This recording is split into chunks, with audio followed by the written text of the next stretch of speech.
Neye bakın?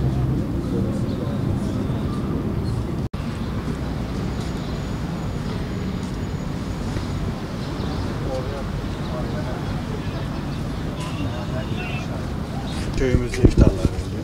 Arakan'da mı yoksa? Arakan'da, Bangladeş kamplarında aynen. Şu Arakan'da mesela bu nehrin öbür tarafında geçenler. Aynen. Zaten ilk gittiğimizde zulmün olduğu ilk dönemlerde biz de kayıklar kiralayıp kardeşleri direkt güvenli bölgelere taşımıştık. Çünkü sadece o nehrin ortasında kalıyorlardı, geçemiyorlardı. Bazıları orada can veriyordu. Öyle zamanla kardeşleri daha güvenli bölgelere taşıdık.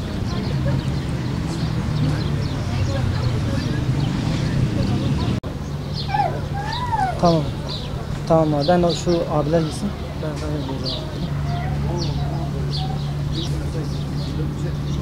Arakan bölgesine giremiyoruz. Yasak. O yüzden kamplarda da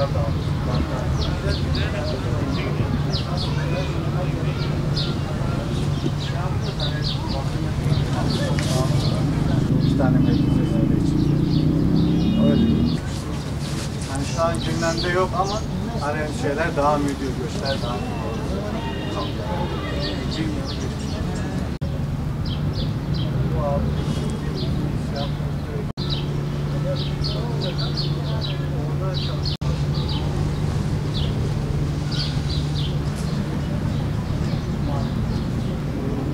Bismillahirrahmanirrahim ve bihi nesta'in.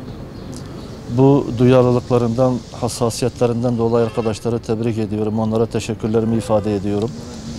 Bugün Müslümanların parçalanmışlığından ve dolayısıyla bu parçalanmış hallerinden dolayı zayıf düşmüşlüğünden istifade eden şer güçleri maalesef sadece Arakan'da değil, dünyanın birçok yerinde Müslümanları sömürmektedirler.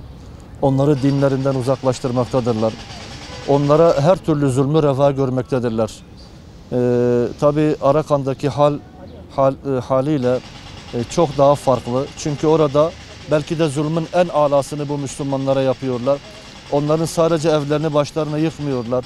Onların sadece belki yiyeceklerini, işlerini ellerinden almıyorlar. Bir bütün olarak onları yok etmeye çalışıyorlar. Ya kendi dillerinden vazgeçecek veyahut da yok olacaklar. Bunu dayatıyorlar onlara. O açıdan yani onların durumları hakikaten işler acısı ve sözüm ona bugün 1 milyar 700 milyon civarında Müslüman var. Zenginlik içerisinde, bunlar hem maddi zenginlik içerisinde hem ellerinde imkan ve fırsat varken bu Müslümanlara sahip çıkmamaları da ayrı bir garabet. Bizi ayrıca o çok üzmektedir. Temennim odur ki Müslümanlar kendilerine gelirler. Müslümanlar bu bilinç ve şuura varırlar ki birlik ve beraberlik içerisinde olmadıkları müddetçe sadece Arakan'da değil, dünyanın her yerinde, Müslümanların bulunduğu her yerde zulümler bitmeyecek ve Müslümanların kanları akmaya devam edecek. Müslümanlar ağlayacak, gözyaşı dökecek. Temennim Allahu Teala bir gün önce, bir an evvel Müslümanları bu şuura erdirsin, onları bir araya getirsin. İslam kardeşliği temelinde bu Müslümanlar bir araya gelerek güçlensin, kuvvetlensin.